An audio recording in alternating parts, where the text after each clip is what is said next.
Queridos irmãos da família espírita, bom dia. Bom dia. E que possamos aproveitar esse domingo, aproveitar essa oportunidade para estreitar laços com Jesus.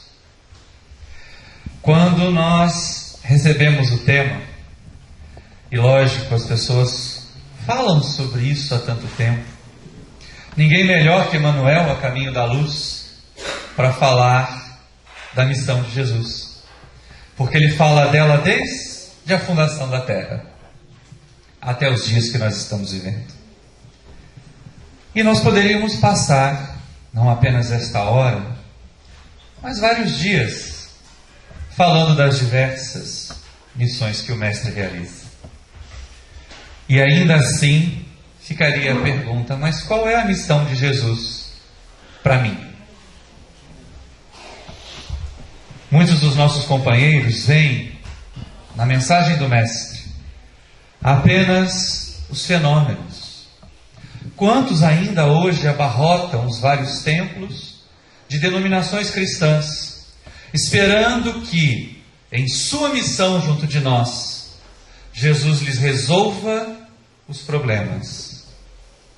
Quantos imaginam, até mesmo nas fileiras do Espiritismo, porque é revelado pela mediunidade a possibilidade de os Espíritos atuarem sobre os nossos corpos físicos, trazendo-nos benefícios.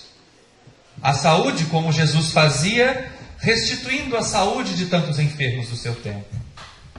E pensam que a missão de Jesus junto de nós é curar esses corpos que vão perecer. E às vezes abarrotamos, fazemos filas naquelas instituições que se propõem esse trabalho. Muitas com seriedade, muitas com dignidade, com dedicação e amor, inquestionáveis. Algumas outras nem tanto. E mais uma vez nos questionamos: e em relação a mim? Se nós pararmos para pensar, e principalmente ao escutar o Evangelho, nós vamos perceber o seguinte: todas as vezes que a tarefa de Jesus foi simplificada a atuar sobre os corpos das criaturas, em que o Mestre apenas curava-lhes o corpo físico combalido, responsável tantas vezes por nos arrastar ainda hoje às casas espíritas, aos templos quaisquer que sejam. Essas pessoas são lembradas apenas pela sua enfermidade. A mulher que tinha o fluxo de sangue, os 10 leprosos que só um voltou para agradecer, o paralítico que desceram a sua cama pelo telhado da casa de Pedro, o outro paralítico que ficava esperando junto ao tanque em Betesda para que alguém o levasse, e o Mestre pergunta a ele: queres mesmo que eu te cure? Porque uma criatura que estivesse desejosa de mudar a sua posição, quando houvesse a revolução daquelas águas que diziam curativas, se arrastaria, se jogaria para dentro das águas e não ficaria esperando que alguém a levasse. E aí Jesus aponta para nós nesse primeiro momento: quando nós buscamos assistência, será mesmo que nós queremos melhorar? Será mesmo que nós queremos a cura? Porque o estado de curados vai pressupor que nós...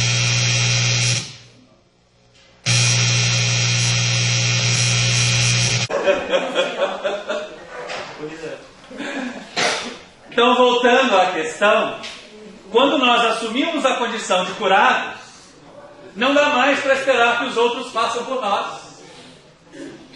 Somos alçados à condição de agentes da nossa felicidade, de agentes da nossa transformação.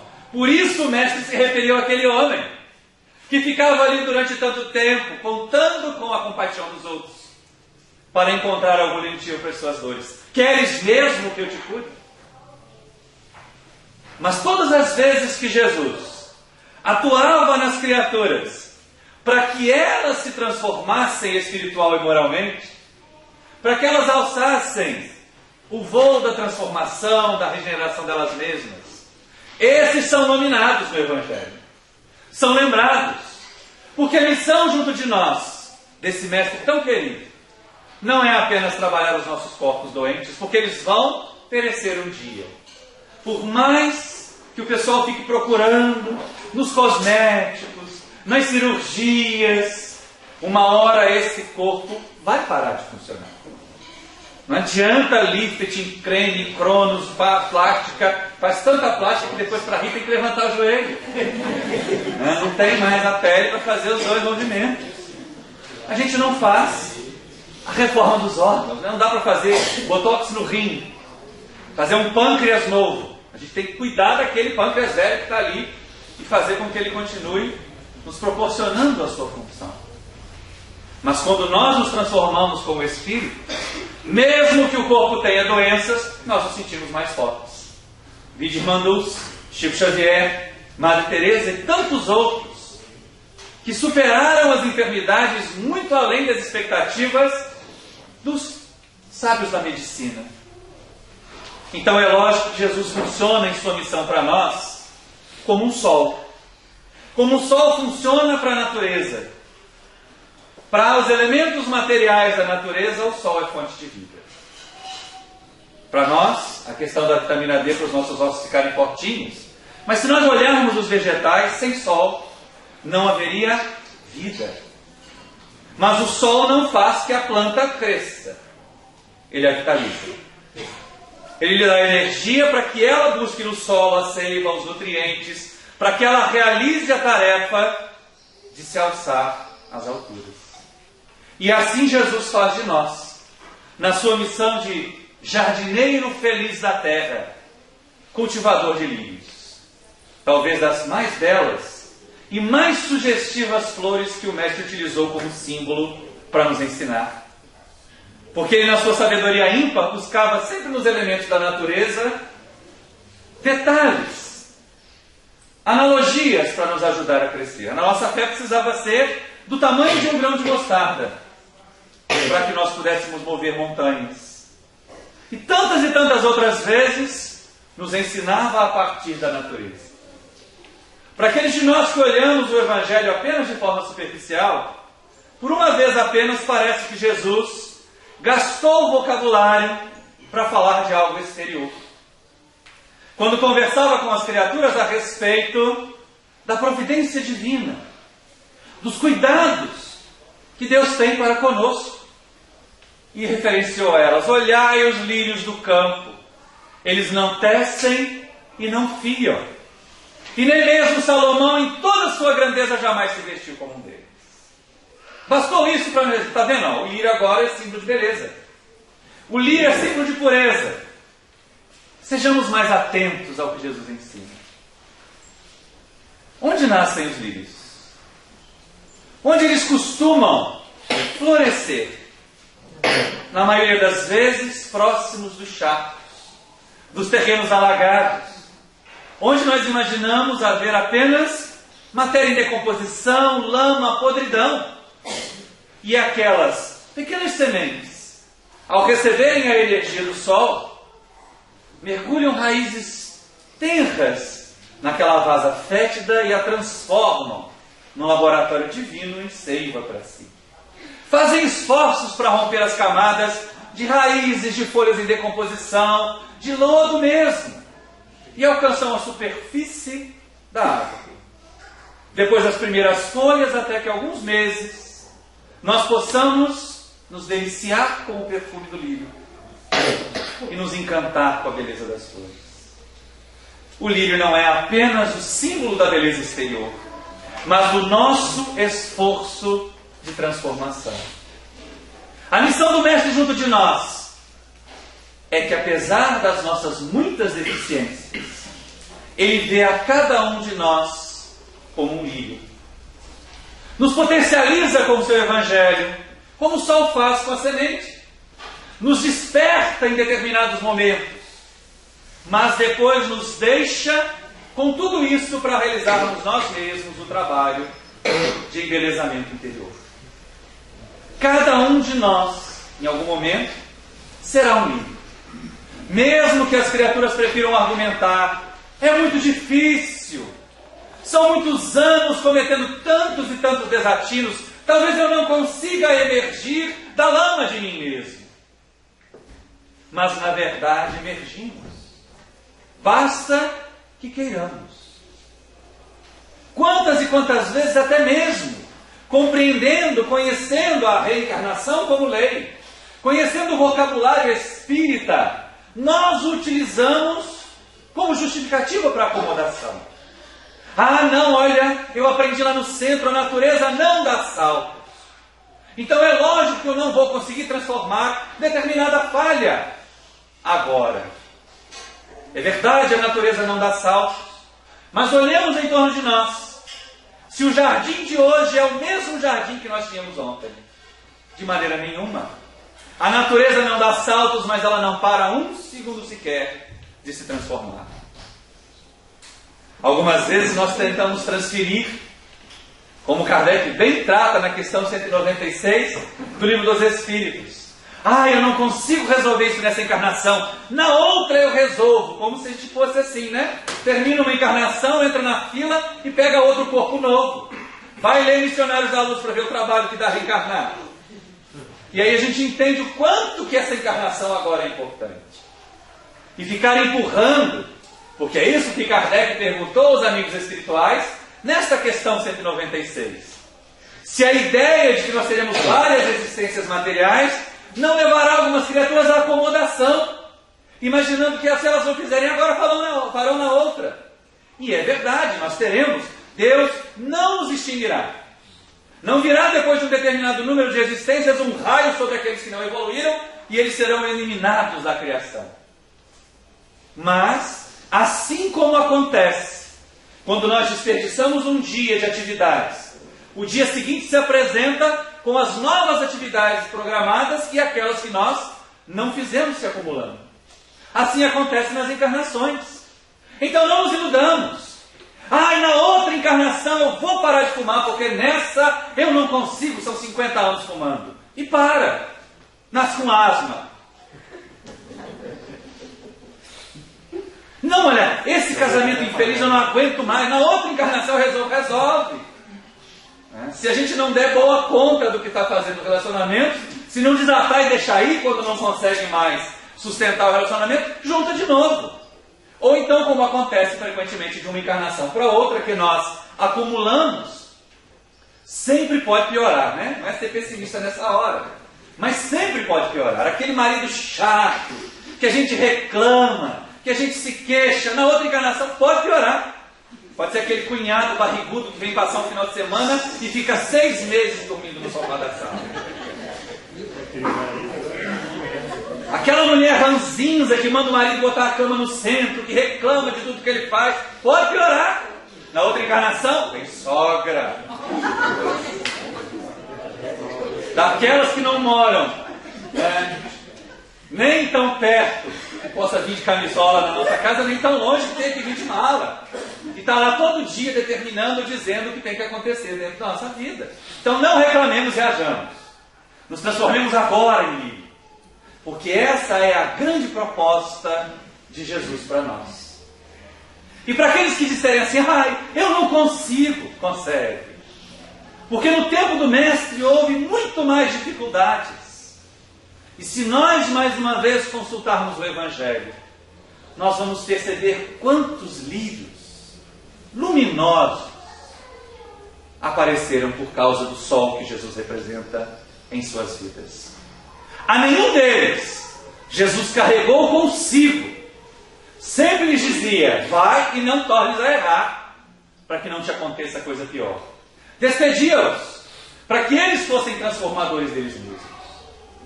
De vez em quando até nós nos sentimos frágeis, abatidos, com as dificuldades que encaramos nas nossas casas espíritas, na nossa vida particular. E pensamos, parece que não tem jeito, o mundo conspira contra mim. Se eu tenho um guia espiritual, ele deve ser funcionário público, tirou licença-prêmio. Porque está dando tudo errado na minha vida. E esperamos que de novo venha alguém resolver os nossos problemas. Jesus não faz isso, não tem esta missão junto de nós.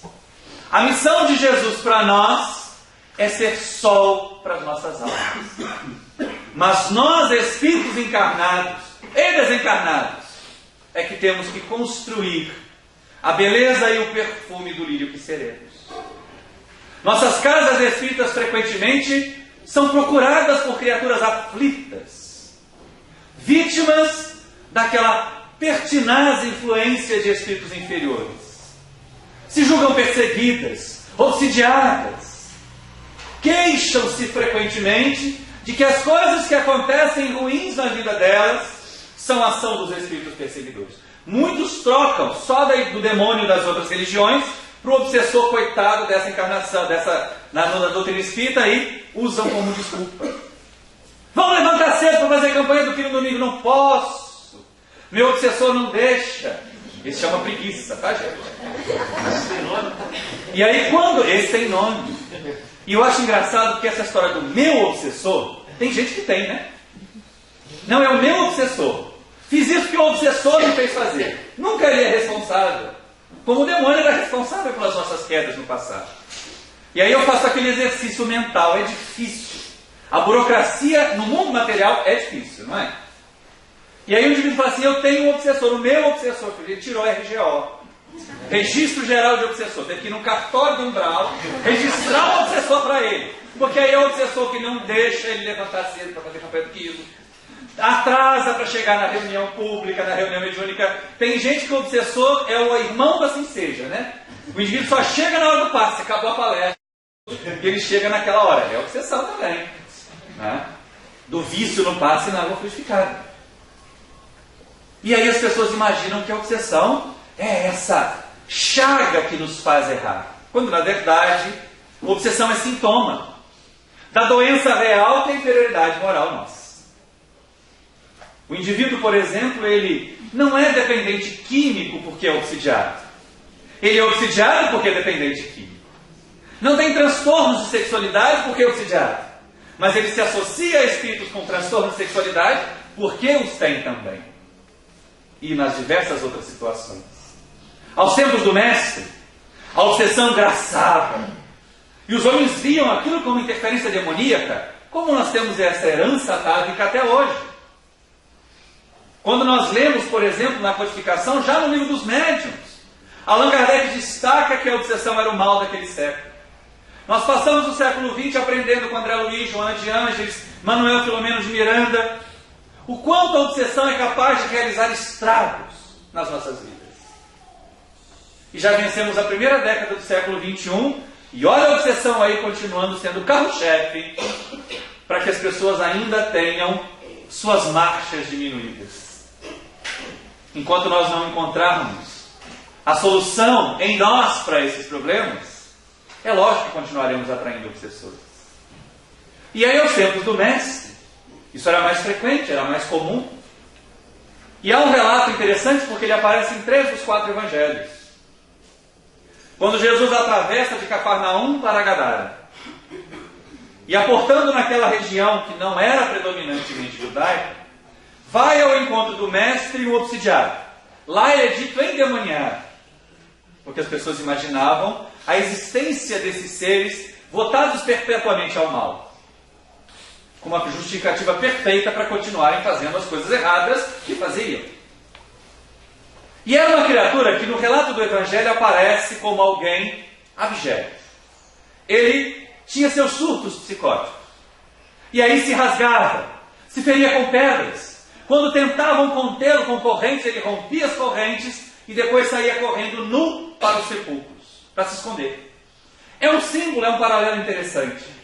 Era uma criatura que já estava tão degradada, física e moralmente, que não era considerado vivo.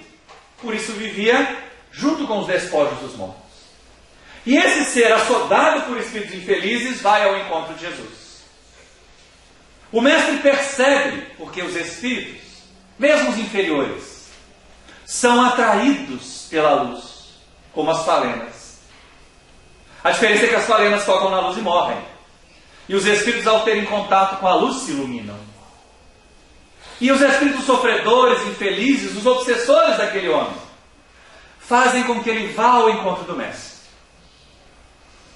E Jesus, percebendo a oportunidade de pôr termo àquela prova dura que já ia de longa data, de demonstrar as possibilidades que havia na doutrina nova que trazia, inclusive da autoridade moral, para falar com espíritos infelizes. começa ali o trabalho de desobsessão que nós conhecemos hoje.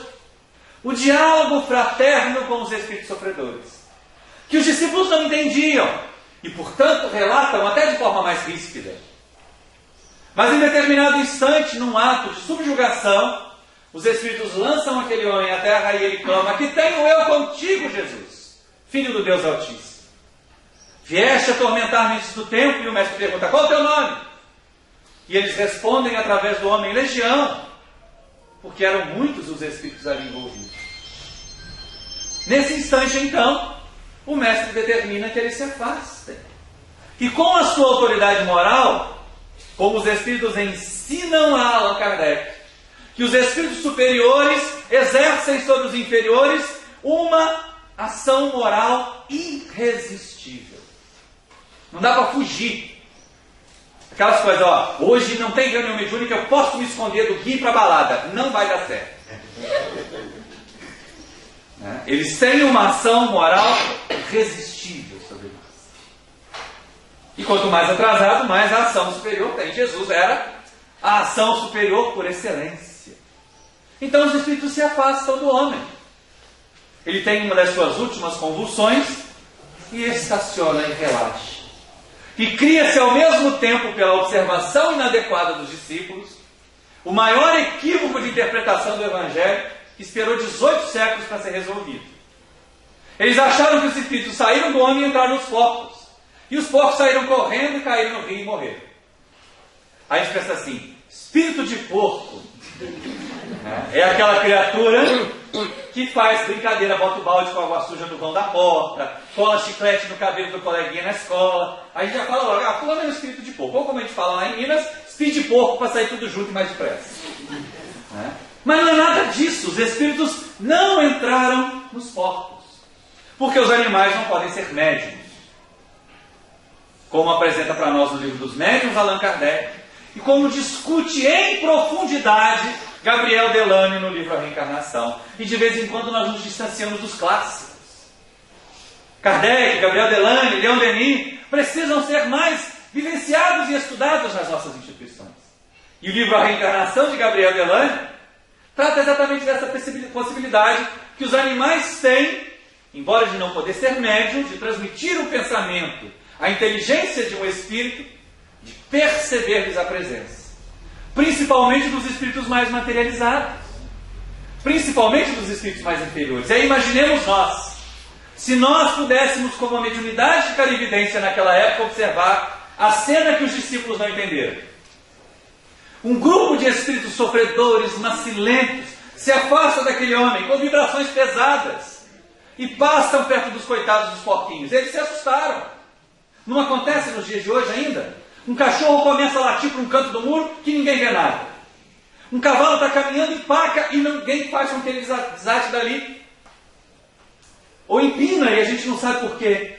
Porque eles estão percebendo, e normalmente espíritos mais atrasados. O único relato interessante que nós temos, em que o animal percebe um espírito mais elevado antes do homem, aparece no Velho Testamento. É tão antiga a capacidade dos animais de perceberem espíritos, que ela é relatada no Velho Testamento no caso da mula de Balaão, profeta judeu, que de alguma maneira foi envolvido por algo que não acontece no movimento espírita, fofoca. E aí, lógico, ele resolveu montar no seu burrinho e ir amaldiçoar um determinado grupo de pessoas, que segundo diziam se haviam desviado da lei. No meio do caminho a mula do Balaão empaca. E aí ele desce e tenta puxar e tenta forçar e nada acontece. Quando ele toma uma vara e vai fustigar o animal, o espírito se apresenta para ele também. E conta que ele não deveria fazer aquilo, que ele deveria retornar à sua casa, que aquelas pessoas não estavam merecendo de maneira nenhuma a reprimenda. Aí a gente percebe que nessa história toda, o animal percebeu o espírito antes do Balaão. É porque a mula de verdade era o Balaão que seguiu a fofoca. Como de vez em quando acontece conosco ao dar ouvido ao mexerico alheio. Mas voltando à questão lá dos porcos que morreram, foi por causa desse susto dos espíritos passando próximo deles. Mas os que tomavam conta, os que pastoreavam os porcos, ficaram assustados. O prejuízo que seus patrões tinham tido era enorme. Foram à cidade e avisaram o que aconteceu. E aí é que vem a grande surpresa. E de novo, 3 dos 4 evangelistas dizem isso. Quando os gadarenos chegaram, e aí a vila toda veio ver o que havia acontecido com o endemoniado, encontraram o homem vestido em seu perfeito juízo, sentado aos pés do mestre, aprendendo a sua doutrina. E aí a gente pensa, olha só, um simples momento de energia do mestre foi suficiente para que aquele homem recobrasse o equilíbrio, daquele momento. E os gadarenos ficaram assustados. Aquele homem era considerado para eles um morto, indigno de viver entre os vivos, cheio de falhas morais. E Jesus o havia atendido e curado. O que ele não seria capaz de fazer então com aquelas criaturas que estavam acomodadas e gostando dos seus vícios? Como a gente percebe na questão 645 do Livro dos Espíritos. Quando Kardec pergunta aos benfeitores espirituais se há arrastamento irresistível, eles respondem: arrastamento sim, irresistível não. Muitos dizem quero, mas ficam muito contentes que não seja como querem. Quando o homem diz que não pode vencer as suas más tendências, é porque ele se compraz nelas. E os gadarenos tinham essa postura diante da vida, como a maioria das criaturas na Terra ainda tem, de gozar primeiro, de imaginar que nós estamos aqui para fazer turismo terrícola, quando na verdade a proposta da reencarnação é que todos nós evoluamos à condição de espíritos puros. E aí, assustados com aquela presença incômoda, como acontece quando nós estamos, e essa é uma das coisas mais belas que a gente percebe quando trabalha a música. Eu uso música nas minhas aulas com os meus alunos. Por quê? Enquanto eu estou deixando que eles copiem do quadro, eu ponho música e fica um silêncio maravilhoso. Porque o tom, a vibração diferente, faz com que a agitação dos outros modifique-se. E aqueles que não queriam sair da agitação pedem a Jesus para se afastar deles. Quando o mestre embarca de novo, aquele homem pede a ele: deixa-me seguir contigo. E Jesus percebe que se ele o seguisse, seria mais um dos caçadores de milagres que havia em torno dele. Diz: não, torna os teus, apresenta-te aos sacerdotes e diz a todos o quanto de bem Deus te fez. Embarca de novo, volta para Cafarnaum e deixa o antigo obsidiado por conta própria. Mas lembrem-se, ele estava vestido, sentado aos pés do mestre, aprendendo a sua doutrina. Ele queria mudar. E a partir dali, então, realiza todo um trabalho em si mesmo de transformação. Tempos depois, ele é relatado no Evangelho de novo, como um pregador da mensagem de Jesus na Decápolis, conjunto de 10 cidades de cultura grega em torno do lago, em Genezaré. E aí nós percebemos, ele fez o trabalho de soerguimento de si. Não permitiu mais a sintonia com os espíritos infelizes. Superou a obsessão, superando as mazelas íntimas. E aí, finalmente, se tornou um lírio do Senhor. E algumas pessoas podem dizer: mas isso é mole, né? O centro espírita também faz isso. Afasta o obsessor, a pessoa melhora e vira trabalhador. Mas e quando o nosso problema é outro? E quando a nossa missão de Jesus junto de nós é nos ajudar a enfrentar esses tempos bicudos que aí estão? Gente, não adianta tentar fazer um vale com Jesus, que ele não vai emprestar dinheiro para nós. Nós ainda vivemos no mundo material e o trabalho é uma lei. De vez em quando não tão bem remunerado, ou então nós gastamos mais do que a nossa remuneração permite, é o que acontece. E aí vem a prisão do ter. Que nós estávamos até comentando hoje de manhã. Foi aqui mesmo, Foi aqui. Que nós somos bombardeados todos os dias com a falsa ideia de que precisamos. Eu preciso de um smartphone novo. Precisa mesmo. O seu ainda fala. O WhatsApp ainda funciona, porque agora ninguém vive sem WhatsApp, Eu já me propus dar aula pelo WhatsApp, porque pelo menos o WhatsApp os alunos leem. A caderno não estão lendo mais. Mas eu acho que vai ser muito difícil, porque eu tenho dificuldade para digitar com 2 dedos só. Eu aprendi datilografia, eu sei digitar com os 10. Com 2 fica complicado. E aí a gente se percebe algumas vezes, eu não consigo porque eu tenho que trabalhar. E não dá para eu atender a reunião no centro 2, 3 vezes na semana, não dá para ir no RESD. Porque é justo no dia que eu faço serão na empresa. Ou é justo que eu atendo no segundo consultório, no terceiro escritório? E tem gente que faz assim, não, olha, para manter o meu padrão de vida, a gente acha que o padrão de vida na Terra é o objetivo. Quando na verdade ela é transitória. O ter é transitório, o ser é permanente. E a gente trabalha tanto pelo ter e esquece às vezes de trabalhar pelo ser. E aí fica naquela, não, olha, porque eu tenho que pagar o caseiro, a reforma da casa de praia, a reforma da casa de campo, e vai se espalhando no ter. E aí eu me pergunto assim, puxa vida, o indivíduo tem 5 empregos para ter casa, casa de campo, casa de praia. Quando é que ele vai gozar essas casas? Na verdade o que acontece é o quê? O indivíduo trabalha muito, tem casa de praia, tem casa de campo, para emprestar para parente passador de mel. O parente aproveitador pede, empresta sua casa de praia para a gente passar de férias. Porque ele vai estar trabalhando mesmo, não vai usar, né? E havia nos tempos do mestre outro prisioneiro em gaiola de ouro. Porque a prisão do ter é isso, né?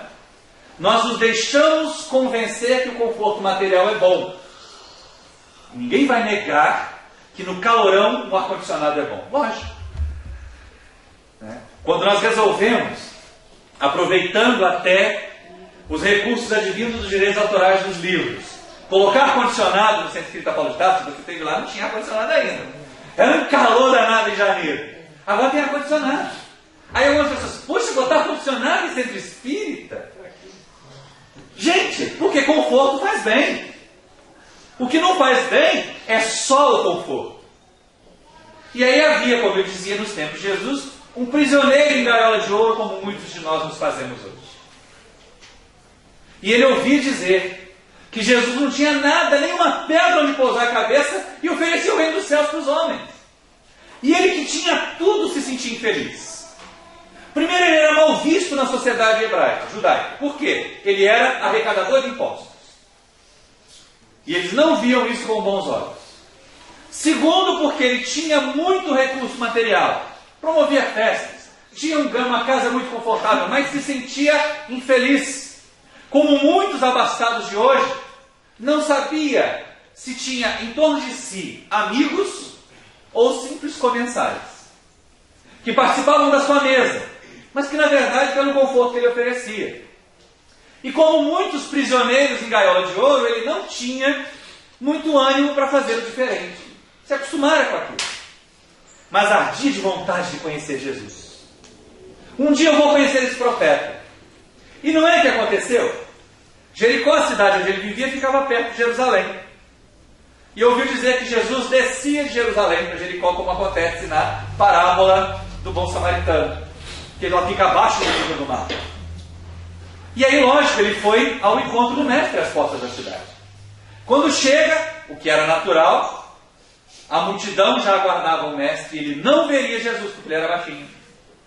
Se ficasse ali junto com a multidão, e aí de novo a gente faz uma pausa, para despir da letra o Espírito. E encontrar o Espírito, a essência desse ensinamento. Que ele é muito mais inteligente do que a gente ficar acompanhando uma história de um nanico que corre para subir numa árvore, né? Mas, então ele faz o quê? Ele se destaca da multidão, faz um esforço, sobe numa figueira brava e espera. Porque ele sabia que Jesus deveria passar por ali. Jericó devia ser bem seropédica, Pacaia, né? Aquela coisa assim.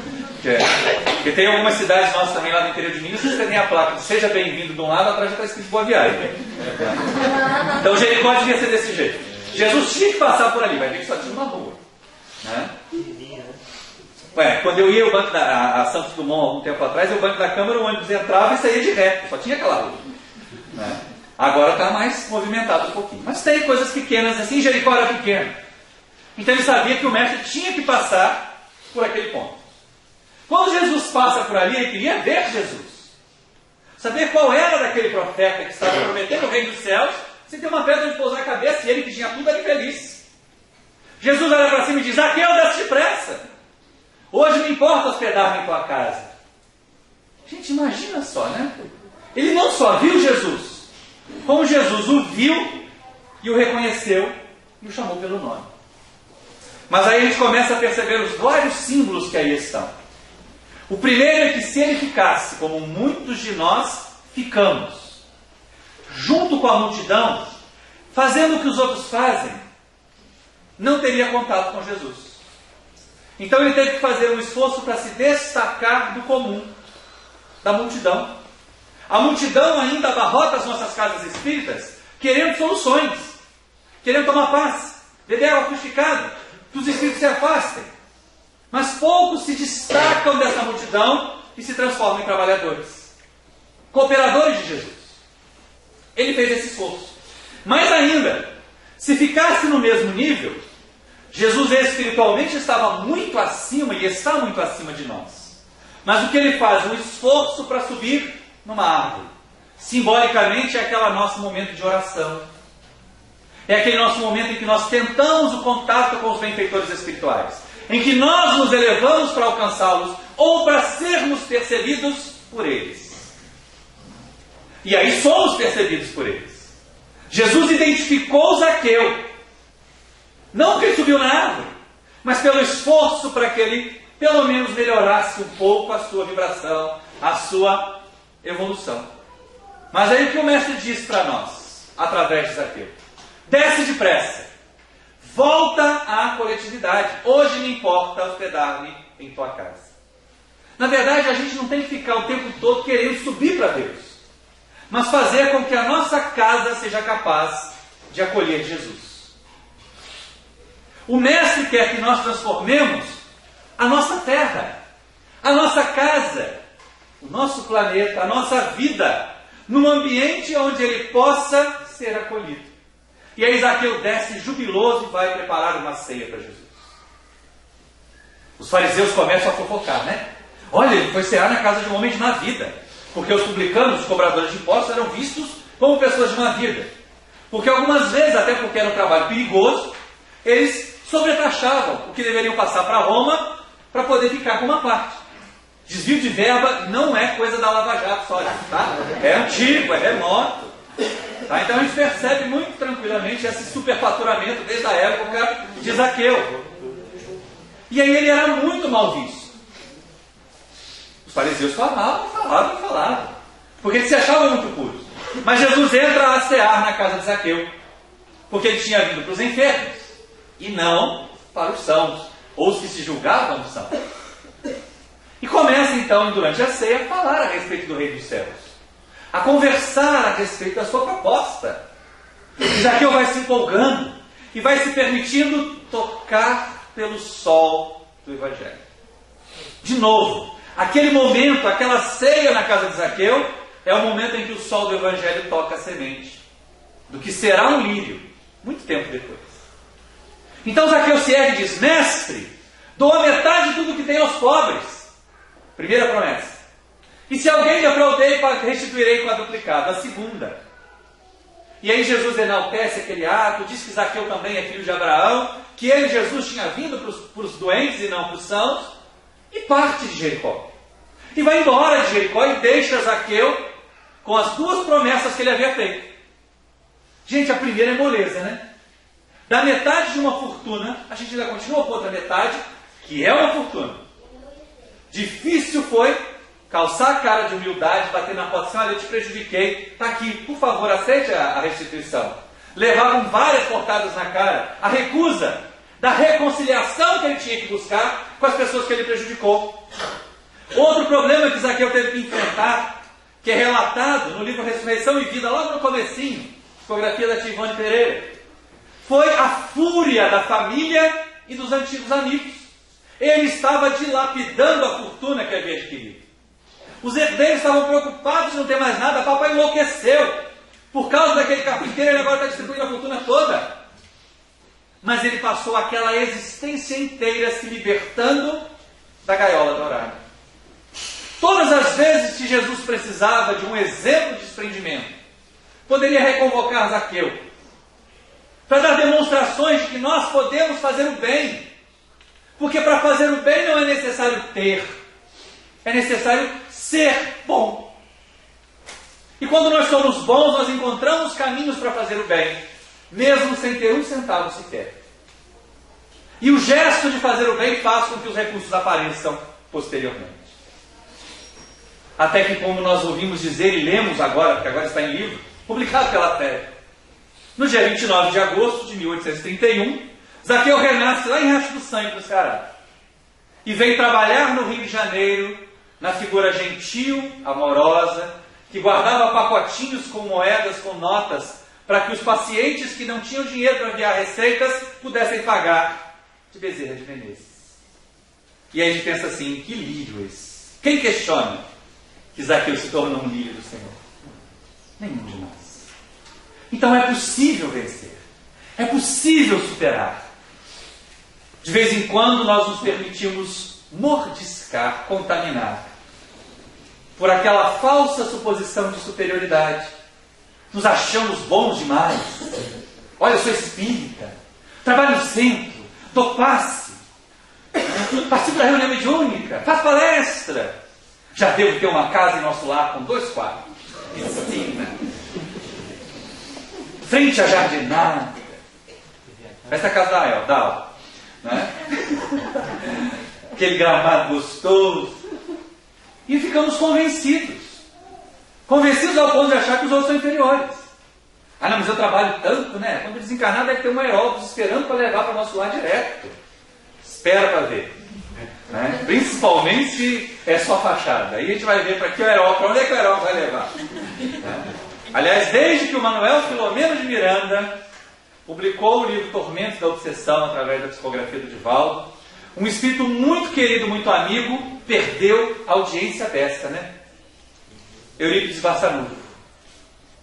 Porque até ali a gente descobre que ele fundou um hospital, um mundo espiritual, para acolher espíritas fracassados. Então hoje em dia ninguém que desencarna quer encontrar o Eurípides lá de lá. Porque se abriu o olho, ih, doutor Eurípides, estou no Hospital Esperança. Entrei pelo cano, fracassei como subir. Então o pessoal quer encontrar o Emanuel, o André Luiz, a Joana de Gemar. Pois é. Então a gente está vendo que ele está perdendo ibope. Mas não é por causa dele, é por nossa causa. E aí de vez em quando a gente age com soberba. E essa é a nossa prisão. E aí a missão de Jesus junto de nós é nos ajudar a dobrar a serviço. A baixar a bola. Como aconteceu com aquele rabino de Tarso, que imaginava que ia ser um grande Jerusalém, que perseguiu os cristãos no primeiro momento, que foi responsável pelo sacrifício de Estevão, e que de repente, buscando levar ainda Ananias preso às portas de Damasco, se depara com a imortalidade. O grande lance ali é que Saulo se depara com Jesus, vivo, reluzente. Ou seja, era realmente muito poderoso. A ideia da imortalidade, a ideia de que aquela doutrina prevaleceria, fez com que os seus conceitos desmoronassem. Mas isso não foi suficiente. E aí, tateando as cegas, ele pergunta: Senhor, o que queres que eu faça? Depois de Jesus lhe perguntar: Saulo, Saulo, por que me persegues? Quem és, Senhor? Eu sou Jesus. A quem tu persegues? Difícil te recalcitrar, meu chaguilhão. E aí quando nós estudamos, e esse merece ser estudado, não apenas lido, o romance de Paulo e Estevão de Emanuel, nós percebemos que Jesus tentou convocar Saulo várias vezes. E ele resistia a Jesus. Até que as portas de Damasco desmorona o seu mundo de vaidades. A suposição da supremacia da lei de Moisés. E ele percebe que a doutrina trazida por Jesus era sim superior à de Moisés. Moisés a lei, Jesus o amor que transforma a terra inteira. Por isso a doutrina espírita não se propõe ser uma novidade, mas apenas a revivescência daquela mensagem de Jesus, ampliada agora pela percepção, pelo entendimento que a lei da reencarnação nos proporciona. Entra na cidade, diz o mestre, e lá te será dito o que fazer. E cego ficou meditando, orando, refletindo por 3 dias, até que Jesus aparece pela mediunidade de Ananias e diz: Ananias! E aquele que Saulo perseguia percebe-se diante do seu mestre: desde aqui, Senhor. Vá até a rua chamada direita, a estalagem de um certo Judas. Lá um homem, varão de Tarso. Há 3 dias ele não come e não bebe. Numa visão, viu que um certo Ananias estendia a mão para que voltasse a ver. E o médium recua: mas Senhor, Eu sei, eu ouvi falar dele, do quanto mal tem feito aos teus seguidores em Jerusalém. Mas vai, Ananias, ele é para mim um vaso escolhido. E eu lhe mostrarei, e aí vem a história do raio do sol que nos toca, mas cabe o trabalho da transformação em lírio a cada um de nós. Eu lhe mostrarei o quanto deve padecer por amor ao meu nome.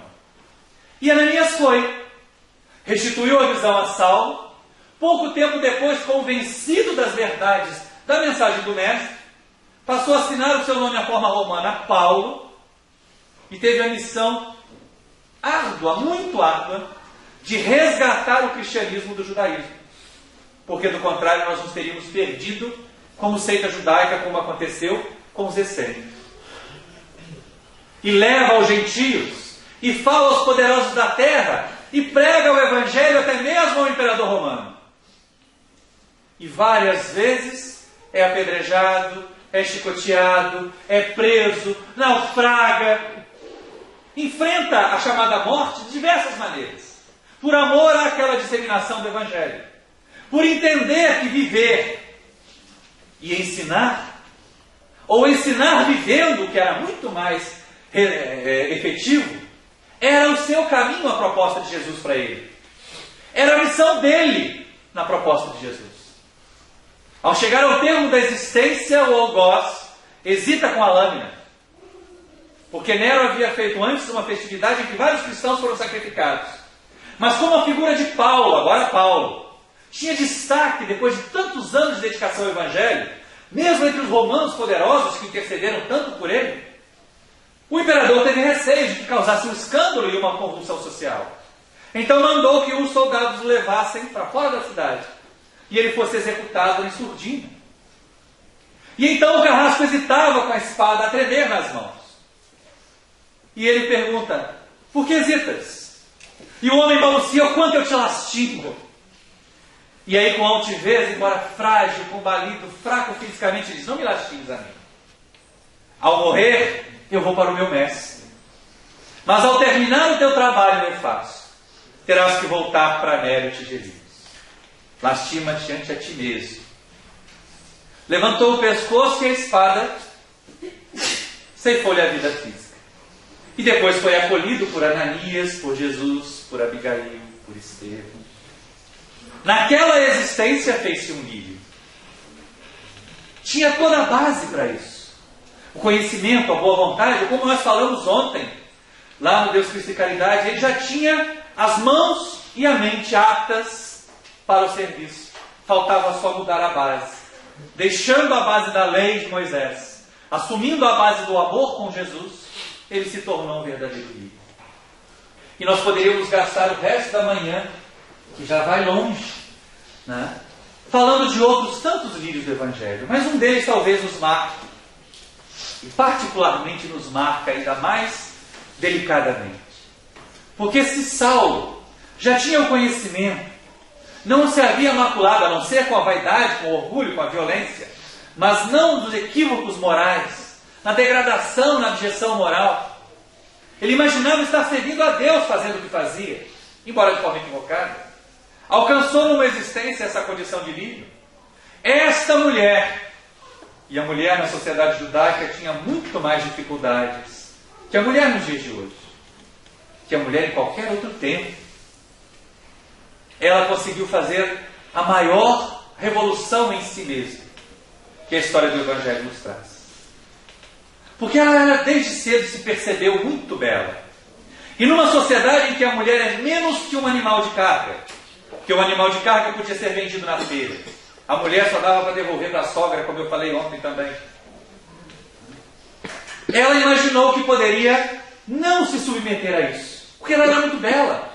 Ela tinha um corpo que lhe permitiria conseguir conquistar através da sedução os homens que quisesse, as riquezas que desejasse, e se liberta dos costumes judaicos de sujeição da mulher, vivendo de uma forma mais liberal. Não quer dizer que ela fosse uma prostituta, mas ela seria comparada àquilo que acontecia em tempos da Europa iluminista, uma cortesã, daquelas que sabia vivenciar a experiência da beleza, da sedução, dos relacionamentos passionais para galgar posições sociais. Seu Balacete era abastado, tinha joias raras, perfumes trazidos das mais variadas partes do mundo, amantes que depositavam aos seus pés as mais valiosas prendas. Tinha qualquer homem que quisesse submeter aos seus caprichos de mulher, mas se sentia profundamente vazia e infeliz. De vez em quando entrava em estados de profunda depressão, pensava em suicídio até. De outras vezes estava nos bailados que o palacete oferecia, porque ela aglutinava em torno dela outras mulheres que também vivenciavam tamanha experiência. Se a gente fosse diagnosticar hoje, ela seria bipolar, né? Uma hora está eufórica, outra hora está deprimida, e quando estava deprimida pensava em matar-se. E quando estava deprimida, deixava preocupadas as suas companheiras. Ao ponto de uma delas dizer: Senhora, está em nossas terras, em Magdala, aquele profeta nazareno, que fala de amor, que fala de um reino dos céus, e que trata com tanto carinho, com tanta gentileza as mulheres como nós. Vamos ter com ele. Quem sabe não traz alento aos teus sofrimentos. Mas ela tinha receios.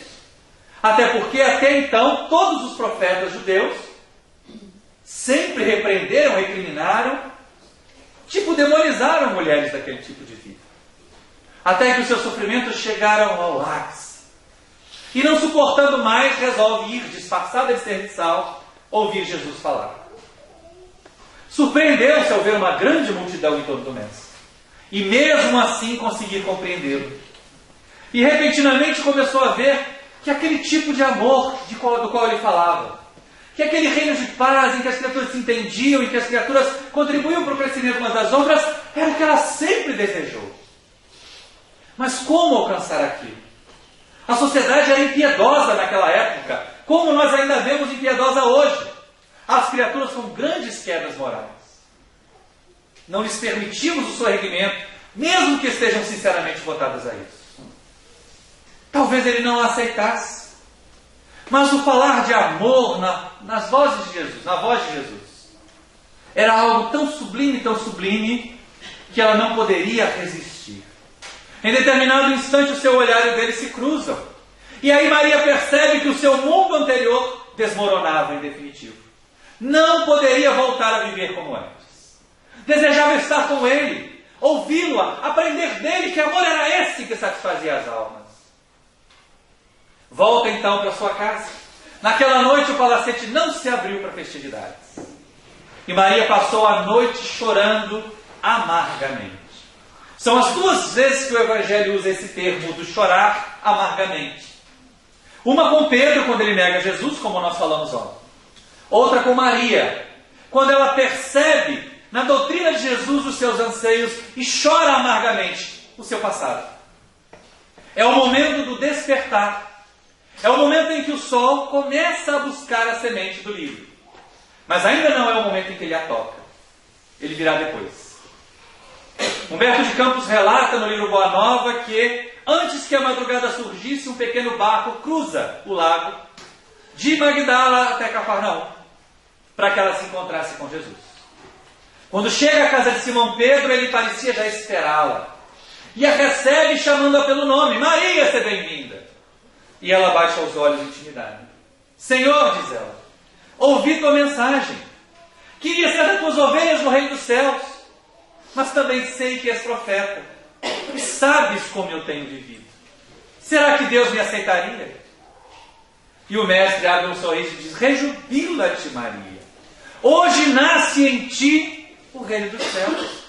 Acaso poderias imaginar que nosso Pai criasse qualquer um dos seus filhos para condená-lo perpetuamente ao sofrimento, à inferioridade? Observa bem a tua volta, que faz a primavera todos os anos, quando enche de cores as ruínas em todos os lugares. As ruínas são os fracassos dos homens, as flores são as esperanças em Deus. As criaturas precisam aprender a amar, até mesmo a renunciar a si e a sacrificar-se em nome do amor.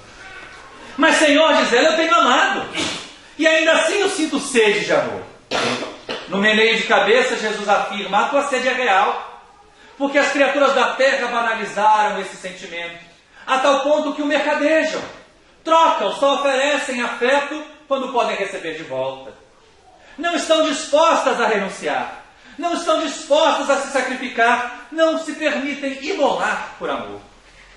Mas, Senhor, diz ela, só o amor com sacrifício é capaz de saciar a sede de amor? E o mestre responde afirmativamente outra vez.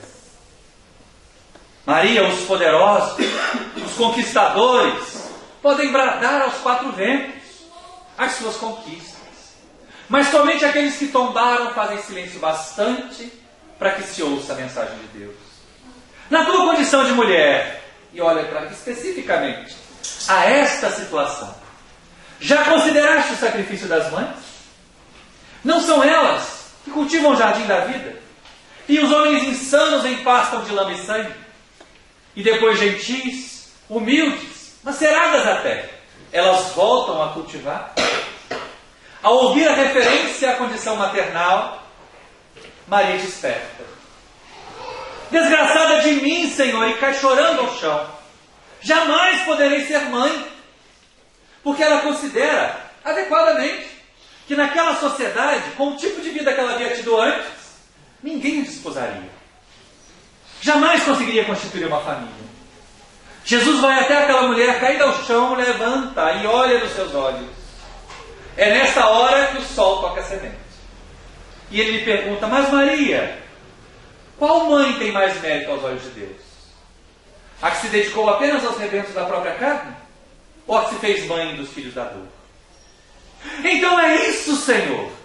Doravante serei mãe das minhas irmãs de infortúnio. Abrirei minha casa aos sofredores. Será ali um ponto de acolhida de todos os que estão necessitados. Nesse instante de aconchego, nesse instante em que a luz se faz para aquela alma que estava antes ensomrecida, em que ela e o Mestre estão tão próximos, Humberto de Campos relata que Pedro, representando cada um de nós, com os imensos preconceitos que carregamos ainda, atravessa a sala. E ao vê-la aconchegada ao Mestre, olha com olhar de reprovação.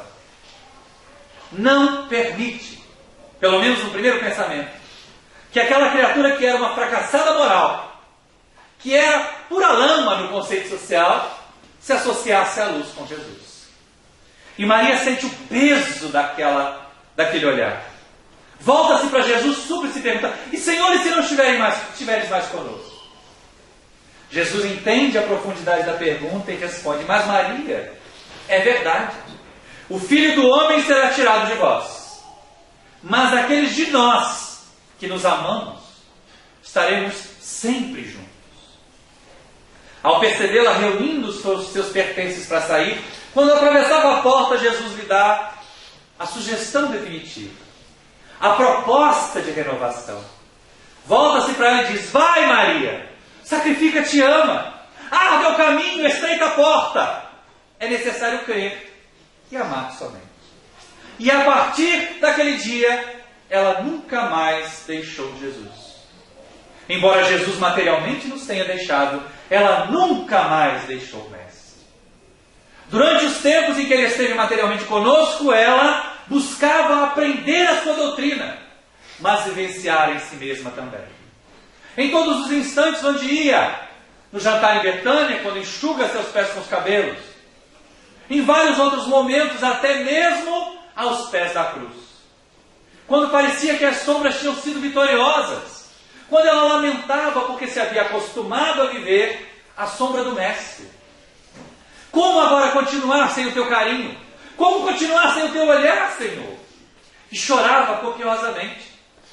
Das 3 pessoas que tiveram coragem de enfrentar o temor pela própria existência material, ela foi uma que se manteve aos pés da cruz. Os outros 2, por uma natural energia, ali estavam. Maria de Nazaré, porque o afeto maternal leva as mães onde as pessoas não acreditam que seja capaz. E João, a juventude que não tinha temores, a capacidade de reagir, de transformar, de fazer melhor, porque acredita em si. Estavam aos pés da cruz. Os outros todos haviam debandado. Mesmo os discípulos mais próximos, como Simão Pedro, temiam pela própria existência naquele instante. Mas lá estava ela. E testemunha, ouve as últimas palavras do Mestre, ao nos tornar todos de certa maneira, irmãos pelo afeto maternal de Maria de Nazaré. Quando a mãe do mestre lamenta: meu filho, o que fizeram contigo? Jesus ainda baixa os olhos e diz: mulher, por que choras? E a Mãe Santíssima apenas repete: meu filho, meu filho. Ele olha para ela e diz: mãe, eis aí o teu filho. E volta os olhos para João. E depois para João e diz: filho, eis aí a tua mãe. Não é necessário laço consanguíneo para que nós sejamos todos uma grande família em Jesus. E ela testemunha aquilo tudo. Os momentos dolorosos culminam quando o mestre expira, é sepultado, e ela retorna ao lar, sentindo um profundo vazio. O que fazer a partir daquele momento? Como seguir sem Jesus? Ela ainda não havia percebido em si mesma a energia capaz de realizar transformações. E como era costume na época achar que nós éramos o corpo que tínhamos, imaginou que se estivesse próxima do sepulcro do corpo de Jesus sentiria menos saudade. Então resolveu ir ver o seu mestre. Como de vez em quando a gente vê o pessoal no finados indo lá fazer uma visita para a vovó, para o vovô. Aquele é só osso. E se tem osso ainda, né, gente? Vovó e vovô estão em outros lugares muito melhores. Nós não precisamos cultuar ossos. Mas ela foi. E quando chega, encontra a gruta onde o corpo do mestre havia sido deixado, com a pedra que a cobria removida. Entra para ver se o corpo estava lá e encontra só tecidos no chão. Procura mais ao fundo, onde a caverna era escura, e nada encontra. E de repente alguém atrás dela pergunta: mulher, por que procuras entre os mortos aquele que vive? E ela, achando que falava com quem tomava conta daquele jardim, diz: Senhor, se levaste o corpo do meu mestre, diz-me onde está e eu buscarei. E o homem se faz reconhecer por uma simples palavra, como naquele dia na casa de Pedro. Ele diz: Maria! E ela se volta e vê à entrada da caverna o mestre de pé. Mestre! Os olhos chamejavam de alegria. Agora, estás vivo! Jesus compreendeu tanto a capacidade desse Espírito de se tornar lírio, que ele foi escolhido para deixar para nós a mensagem da imortalidade. Não foram os discípulos que debandaram. Foi aquele ser que das condições mais abjetas, da maior degradação em si mesma, se alçou à condição de lírio naquela existência, que ele escolheu para ser a mensageira da imortalidade. E ele pede que ela vá avisar os demais irmãos. A alegria permanece entre eles durante tanto tempo. Tem que relatar o que aconteceu em torno do sepulcro, a visão do mestre, a alegria de vê-lo vivo. A morte não existe. Maria de Magdala é responsável por trazer para nós aquela notícia que o Espiritismo teve que trazer de volta. A morte não existe. Nós somos muito mais do que o corpo que temos. Então o mestre retorna às paragens espirituais. Os discípulos, agora alçados à condição de apóstolos, começam a se dispersar para as mais variadas regiões a desempenhar sua missão. Quando os dois últimos resolvem deixar Cafarnaum e juntar-se a Pedro e João em Jerusalém, ela pede para ir com eles. E eles recusam. Tua condição de mulher, teu passado nos prejudicará. E Maria se viu sozinha, perambulando por Magdala, por Cafarnaum, tentando manter com vida digna a sua existência, vendo as portas se fecharem para ela quando buscava um emprego de serviçal, porque as matronas diziam: vai-te daqui, mulher infeliz, não te acolheremos em nossa casa para que não nos roubes os maridos. Ela tinha que se sacrificar e suportar os convites para voltar à vida anterior. À medida que o tempo foi passando e ela foi aos poucos encontrando a estabilidade do viver, novos desafios se apresentariam. Uma caravana de leprosos veio de Dalmanuta até Magdala. Procuravam Jesus. Queriam que o mestre limpasse a lepra deles. Todas as portas se fechavam para aquelas criaturas. Eles eram os imundos do seu tempo, estigmatizados do seu tempo. Foram então descansar à beira do lago. E Maria, ouvindo dizer que alguém procurava Jesus, foi ao encontro deles. Irmãos, quem buscais? E o líder dos leprosos diz: procuramos Jesus, para que ele nos limpe da lepra. E ela fecha os olhos e responde com pesar: chegastes tarde. Mataram o nosso mestre. não entenderam a sua mensagem de amor e o crucificaram. E os leprosos, como que tomados ou tombados por um raio, se deixaram cair na areia. Jesus era a sua única esperança. E ela percebeu naqueles olhares sofridos a ânsia por um lenitivo. Ela não poderia curar-lhes as chagas, mas poderia acender uma nova chama nas almas. E passou aquela noite inteira a conversar com eles sobre os ensinamentos do Mestre, a ativar-lhes a esperança, a fazer com que desejassem continuar. Ao amanhecer, a determinação das autoridades de Magdala é de que eles se retirassem, fossem para Jerusalém, onde deveriam se internar, no Vale dos Imundos. Antes que eles se perdessem numa curva do caminho, ecoa na mente daquela mulher uma pergunta que lhe havia sido feita muitos anos antes. Maria, qual mãe tem mais mérito aos olhos de Deus? A que se dedicou só aos rebentos da própria carne? Ou a que se fez mãe dos filhos da dor? E ela corre ao encontro deles, e caminha com eles até Jerusalém, e entra com eles no vale. E a partir daquele dia, o vale não era mais apenas um vale de sombras, um vale de dores, porque utilizava todas as oportunidades para recordar Jesus àquelas criaturas sofridas. O estigma era tamanho que, se crianças tinham pais com ranceníase e com lepra, eram exiladas no vale, também viviam tristemente. E elas passaram a voltar a brincar. Os moribundos vinham beijar a orla do seu vestido antes de partir para o mundo espiritual, confiando de que lá encontrariam uma vida melhor. Maria se tornou a luz do vale, e décadas dobraram-se sobre décadas, iluminando aquelas mentes e corações. Certa tarde, ao banhar-se, ao preparar-se para a pregação daquele dia, percebe uma mancha violeta sobre o seio. Toma de um espinho, crava na mancha e não sente dor. Dos primeiros sintomas da ranceníase, a insensibilidade. E ela então, que havia sido antes uma leprosa moral, percebe aquilo que Jesus lhe havia dito. Só os que se permitem imolar, só os que se sacrificam por amor encontram saciedade. E ela estava plenamente satisfeita com o amor que desfrutava. Ao subir na pedra de onde pregava, naquele dia, abre os braços. Meus irmãos, nós, os leprosos, devemos ter esperanças em Jesus. A partir dali, a doença avança rapidamente. Em poucos meses, Maria era um espectro do que havia sido.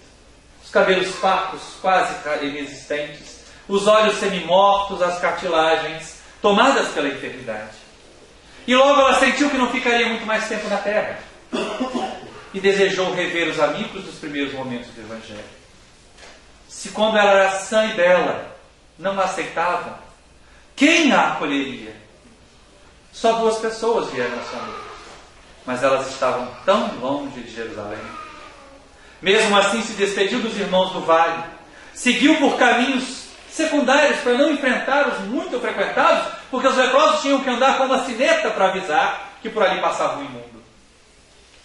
Até chegar às portas de Éfeso, onde viviam João e Maria de Nazaré. O corpo frágil, fraco demais, não resistiu ao cansaço, e ela tombou antes de entrar na cidade. Um casal de cristãos ainda a acolheu gentilmente, soube dos seus desejos de rever Maria, de rever João, montou-lhe uma tenda, e a Mãe Santíssima veio visitá-la. Sem nenhum asco, sem nenhum escrúpulo, colocou a sua cabeça em seu colo, afagou-lhe os poucos cabelos que tinha, recordaram juntas os momentos de Jesus na terra. E quando veio vê-la, João já não era mais um menino, já não era mais um adolescente dos primeiros tempos, mas um homem feito, líder de liderança do movimento cristão em Éfeso. Puderam despedir-se, aconchegar-se mais uma vez, trocar promessas de amor em Jesus. Seu sofrimento foi apenas se avolumando mais e mais e mais, até que numa noite, com os irmãos cristãos reunidos em torno, suas dores chegaram ao extremo, e aos poucos a respiração foi serenando e ela parou de respirar. Ato contínuo, sentiu-se transportada dali. Por um fenômeno que ela não sabia explicar, estava de novo em Cafarnaum, à beira do lago. Os pássaros cantando numa alcaparreira próxima, o marulhar das ondas, o tocar os pés com areia, a areia com os pés. E ela percebeu um estado diferente em si. Não tinha mais dores. De repente uma luz começa a se aproximar, a vir em sua direção. E ao tocar o solo era de novo o mestre. Como no dia da anunciação da imortalidade, ela, lépida como uma criança, se pôs de pé, os olhos chamejando de alegria: Mestre, Rabone, estás vivo! Ela não tinha entendido ainda. Jesus a abraça, gentil, generosamente. Olha nos seus olhos e diz: Maria, já passaste a porta estreita, amaste muito, agora vem que eu te espero aqui. E a leva às paragens superiores do mundo espiritual. Todas as vezes que nós nos lembramos da capacidade desse Espírito de se transformar, que ela seja exemplo para nós. Se todos esses lírios são retratos da missão de Jesus na terra, de curar almas, de erguer espíritos para que eles se tornem lírios. Cada vez que nós lemos um livro, cada palestra que nós assistimos, cada canção entoada com a gentileza que aqui foi cantada, é como se Jesus dissesse: vai Maria, vai Maurício, Walter, Alba, abre o caminho, estreita a porta. Mas é necessário crer e amar somente. Somos convidados todos nós a nos fazermos lírios do Senhor Jesus. Ai, mas eu ainda tenho uma camada de imperfeições. Vamos rompê-la, porque o sol já tocou as nossas sementes. Quando nós conhecemos, compreendemos, ouvimos falar a primeira vez da imortalidade propagada pelo Espiritismo, o sol tocou as sementes dos lírios que seremos. E aí nós iremos, como estamos indo aos poucos. Uns mais depressa, outros mais lentamente. Uns mais tarde, outros mais cedo. Mas estamos a caminho. E aí, quem sabe, depois do fim da jornada, se não pelo Mestre, porque talvez esse mérito seja de poucos, mas com certeza seremos acolhidos pelos nossos amigos espirituais. Passaste a porta estreita, amaste muito. Agora vem que eu te espero aqui. E poderemos seguir para uma vida mais feliz, para uma vida melhor em nós. Se queremos mesmo fazer jus à missão de Jesus para a terra, sejamos nós os lírios que Ele cultiva em todos os tempos. Só nessa condição de lírios do Senhor é que nós encontraremos a felicidade.